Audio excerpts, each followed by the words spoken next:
Good day. It's the 4th of July. I'm sorry, August. It's been a while since I made a video. I'm on vacation in a small town of Gorodets.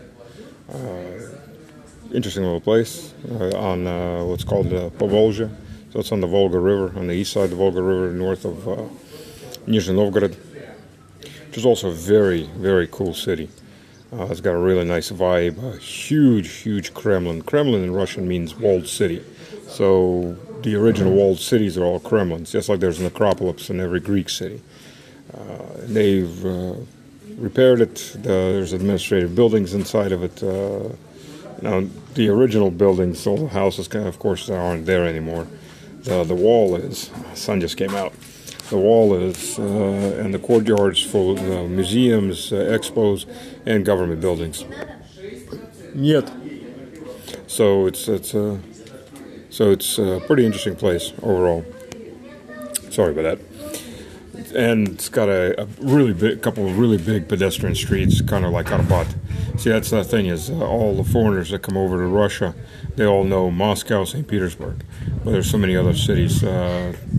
So many other cities to see, and tourism is huge. Internal tourism in Russia is now huge. So thank you again to Sanctions in Europe. When you got countries like Spain, which 30% of its tourist dollars, and that's probably the biggest or one of the biggest industry sectors, and 30% of its tourist dollars, or euros in this case, were coming from Russians, and now it's zero. And Italians are the same way. And a large chunk of the Czech tourist business and spas and all are closed down, dead, because they were all running strictly off of Russian money. Well, you hate Russians, but you like our money. Well, it doesn't work that way. Life's a bitch. It's even worse when you're stupid. And all these countries are stupid.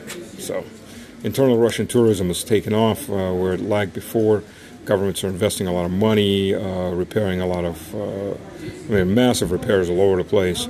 And the city's in pretty good condition to begin with. So there's massive repairs, massive upgrades going on all over Russia. Cranes, everywhere you go, there are cranes up and buildings going up and repairs of old buildings going up. And tourism's booming. Plus we have Chinese and Indians and Arabs and everything that's not Europe and Americans. Actually, I'll take that back. There's actually quite a few Americans. A lot of American immigrants these days, too. More than it used to be. I guess having your kids' balls chopped off because some whack job has decided that your boy's not going to be a girl, or some other idiocy like that. It just doesn't go well with most Americans. It shouldn't go well with anybody. But and so it goes. So anyways, the topic I want to cover while we're at it is sanctions. And the second Russian industrial boom. The first Russian industrial boom was in 1998. There wasn't sanctions. It was the ruble crash. Yeltsin was running a Ponzi scheme on the ruble.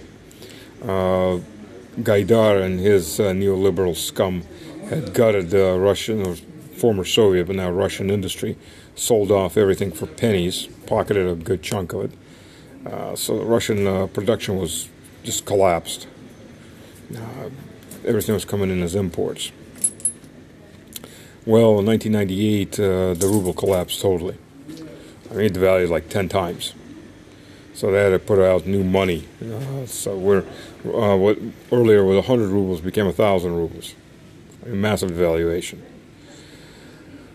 And all these Western products suddenly became way too expensive. Which is okay, because since there was demand for products in Russia, the Russian industry started filling that demand. And it grew. It had the first big boom. And then when the Western companies came back in, they did one of three things. With some they couldn't compete because they had gotten already too big, and they remained Russian companies. Other companies, a few were forced out of business here and there, and a lot were bought up by Western companies. And so it went for the last to 22, when the West gave us a new gift, the next industrial boom. Because what the West did, as we all know, thanks to sanctions, was to tell us to go fuck ourselves. Okay, no problem.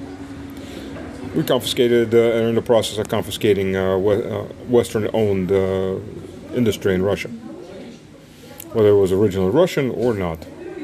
You want to play hardball, we play hardball. You confiscated our reserves, we confiscate your industry. It turns out there's a hell of a lot more in industry invested in Russia, over several $1 trillion worth, than there is in our reserves, the 350 billion or so. Additionally, we've removed Western competitors and freed up Russian companies. And it's obvious from sanctions that a lot of those Western companies that left, they're not coming back, or if they do come back, it'll be 5, 6, 10, 7, 10 years. It's not going to be in 2 years like 98. So what that means is, by the time they get around to coming back in, those Russian companies are going to be big. Those Russian companies are already looking for markets outside of Russia. It's sure, it's most of it's in the former Soviet Union or in India and places like that, but that's only temporary.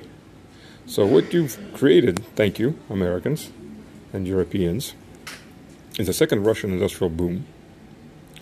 And, well, by the way, why our economy is growing, fed on cheap resources and cheap energy that's never going to come back to Europe. So any of you thinking that this is can be all turned around, no, it can't. You're done. Even if you get Russian resources, those sweet prices you had before, they're never coming back.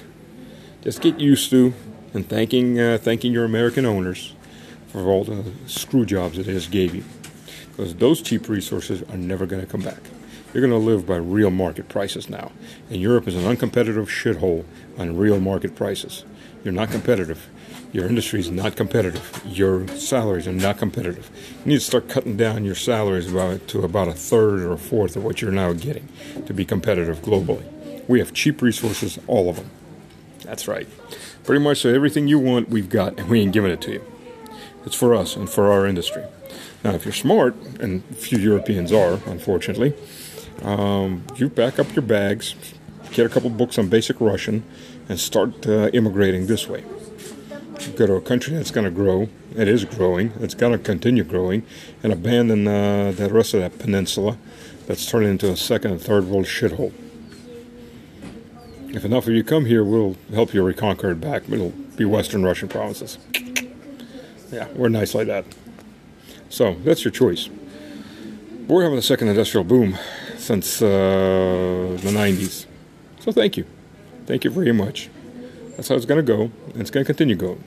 And whenever your companies, the ones that survive, are ever going to get around to it, you're going to find that you're going to have major Russian competitors all over the world running, again, on cheap resources, low taxes, and an inexpensive workforce that's going to outcompete you every single time.